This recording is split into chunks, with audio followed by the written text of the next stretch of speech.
नमस्कार मित्रांनो, आज आपण ऐकणार आहोत एक अद्भुत खऱ्या ग्रंथावर आधारित कथा, माता दुर्गेची महिषासुर वधाची गाथा। ही कथा आहे सत्य व धर्माच्या विजयाची आणि अहंकार व अधर्माच्या पराभवाची। पूर्वी एक बलवान राक्षस होता महिषासुर।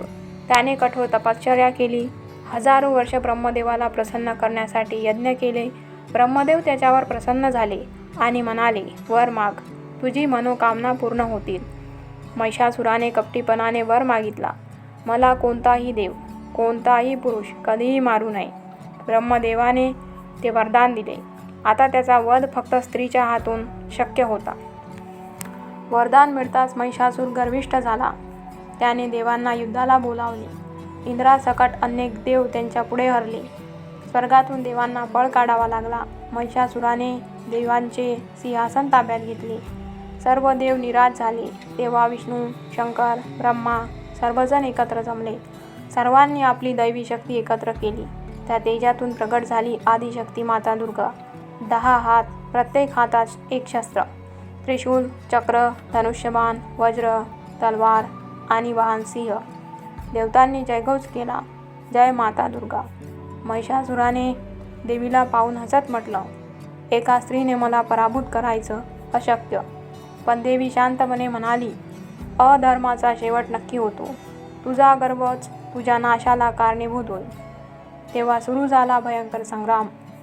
पहिल्या दिवशी शैलपुत्री, दुसऱ्या दिवशी ब्रह्मचारिणी, तिसऱ्या दिवशी चंद्रघंटा, चौथ्या दिवशी कुष्मांडा, पाचव्या दिवशी स्कंदमाता, 6व्या दिवशी कात्यायनी, 7व्या दिवशी कालरात्री, 8व्या दिवशी महागौरी आणि 9व्या दिवशी सिद्धिदात्री।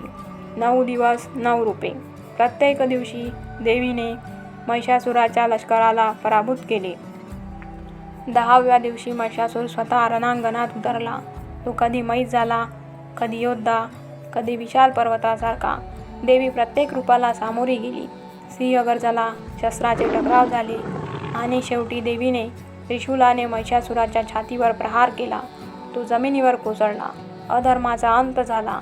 आकाशात शंख घंटा निनादल्या। देवतांनी जय जयकार केला, जय दुर्गा, जय महिषासुरमर्दिनी। त्या दिवसापासून नवरात्र साजरे केले जाते आणि 10व्या दिवशी विजयादशमी म्हणजेच दसरा साजरा केला जातो। ही कथा आपल्याला शिकवते की कितीही मोठा अहंकार असो, धर्म आणि सत्य यांचा विजय नेहमी होतो।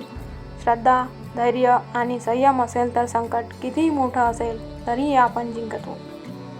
मित्रांनो, ही होती दुर्गा मातेची खरी आणि प्राचीन कथा, महिषासुर वधाची कथा। जर तुम्हाला हा व्हिडिओ आवडला असेल तर लाईक करा, शेअर करा आणि चॅनल